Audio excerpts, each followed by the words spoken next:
حضرت ابوبکر صدیق رضی اللہ تعالیٰ عنہ کے بیٹے میدان بدر میں کافروں کی طرف سے لڑنے کے لیے آئے تھے۔ اب وہ جنگ میں جب تلواریں چل رہی ہوتی ہیں تو پھر دیکھا تو نہیں نہ جاتا کہ سامنے چہرہ کس کا ہے۔ حضرت صدیق اکبر کی تلوار نیچے ہو گئی، بیٹے کی تلوار اوپر ہو گئی، پر بیٹے نے کہا کہ سامنے میرا باپ ہے، بیٹا چھوڑ کے چلا گیا۔ کچھ نہیں کہا کہ والد آ گئے سامنے۔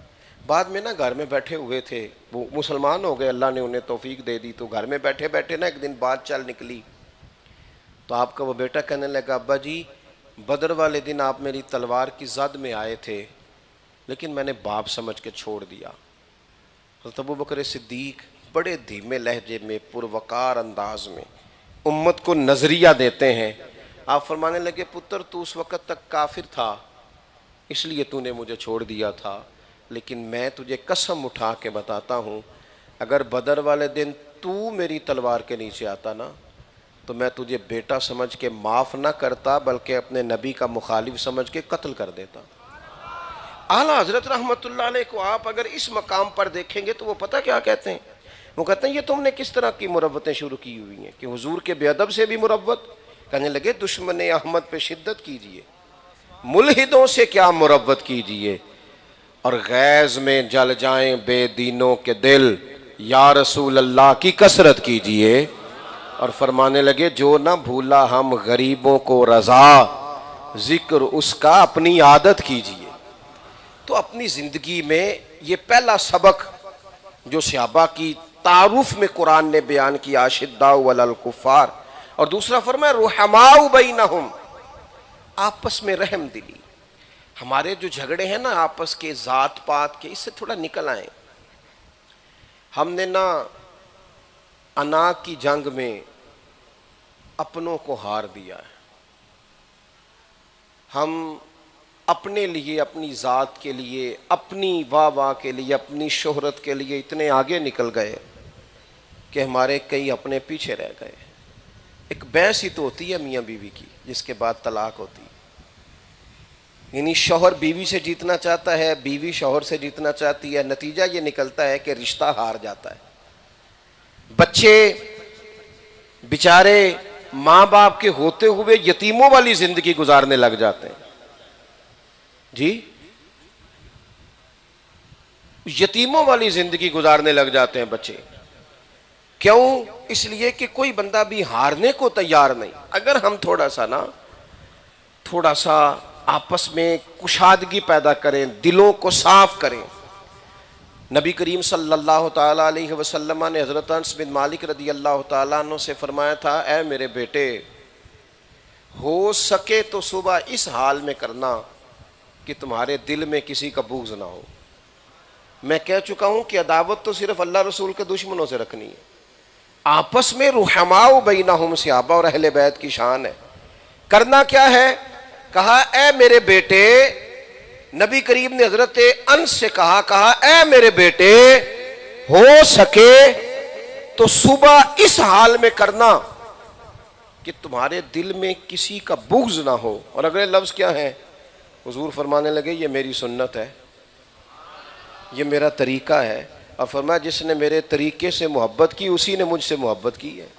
نیرا میٹھا کھانا سنت نہیں، دل صاف کرنا بھی سنت ہے۔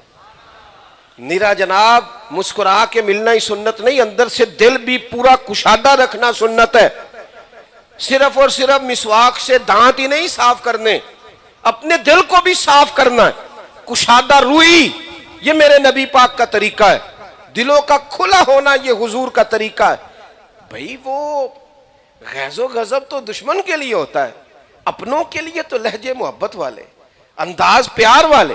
وہ سیدنا عثمان غنی رضی اللہ تعالیٰ عنہ کے برادری میں ایک بندے نے کہا عثمان برادری کی میٹنگ ہے اور فلانا کام اس طرح کر کے آؤ۔ فرمانے لگے تم نے بلایا ہے تو میں آ گیا ہوں، ورنہ میری برادری تم تو نہیں، میری برادری تو بلال حبشی ہے۔ عثمان غنی فرمانے لگے میری برادری تو صہیب رومی سلمان فارسی ہے۔ ہم نے برادری ازم کے نام پر اپنے اندر تقسیم رکھی، حالانکہ دنیا میں ایک کی تقسیم ہے کہ یہ مسلمان ہے اور یہ کافر ہے، اس طرف ہم آتے نہیں۔ تو دلوں میں رحماء بینہم، آپس میں ایک دوسرے کے لیے اچھے جذبات۔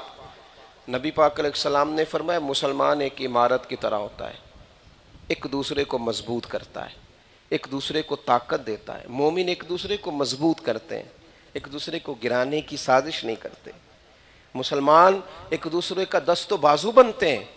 اتنے زیادہ لوگ نہیں ہیں یہ جو مشکل میں آئے ہوئے ہیں، یہ اتنے زیادہ لوگ نہیں ہیں بیچارے جو غریبی میں ہیں، یہ اتنے زیادہ نہیں ہیں، لیکن مسئلہ یہ ہے کہ بہت سارے لوگ جن کے پاس وسعت ہے، طاقت ہے، مال ہے، وہ ہاتھ پکڑنا نہیں چاہتے، وہ آگے بڑھنا نہیں چاہتے۔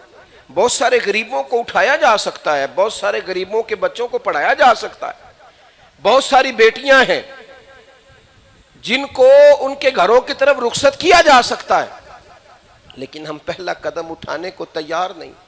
بلکہ اگر کسی بھائی کے پاس طاقت آ جاتی ہے، ایک بھائی غریب ہے دوسرا امیر ہو جاتا ہے، تو پھر وہ اپنی بیٹے کی شادی امیروں میں کرنا چاہتا ہے۔ میں نے ایک سے کہا، میرے دل میں خیال تھا، میں نے کہا یار تیرا بھائی غریب ہے اور بچیاں پڑھی لکھی ہیں اور بڑی نیک ہیں، سارا علاقہ تعریف کرتا ہے، تو رشتہ کیوں نہیں لیتا؟ کہنے لگا وہ پیر صاحب میں نے اپنے بھائی سے کہا تو بچیوں کی شادی کا خرچہ سارا میں کروں گا۔ تو میں نے اسے کہا کہ اب تو اپنے بھائی کو خرچے میں تولنے لگ گیا ہے۔ اگر بھائی کی بچی پر خرچہ کر کے بھی تو نے کسی کو بتانا ہے تو بتا وہ تیری بچی نہیں۔ یہ لفظ کیسے ادا کی؟ اور میں نے کہا اگر میرا تو نے خرچہ ہی کرنا پھر تو رہنے دے، اور بڑے لوگ ہیں جو خرچہ کر دیں گے، تو ہٹ جا درمیان میں سے، تو اس بیٹی کو گھر لے کے جا۔ ہم آپس میں وہ جو خاص ہمارے دلوں میں گنجائش ہونی چاہیے، یار کاروباری لوگوں کو سپورٹ کریں، ان کو گرنا ہوا نہ دیکھیں، یہ نہ پسند کریں کہ وہ گر جائیں تو میں ساری مارکیٹ پہ قبضہ کر لوں۔ رب بڑا کریم ہے، اس طرح پہلی دکان والے کو روزی دیتا ہے، آخری والے کو بھی اللہ ہی عطا فرماتا ہے۔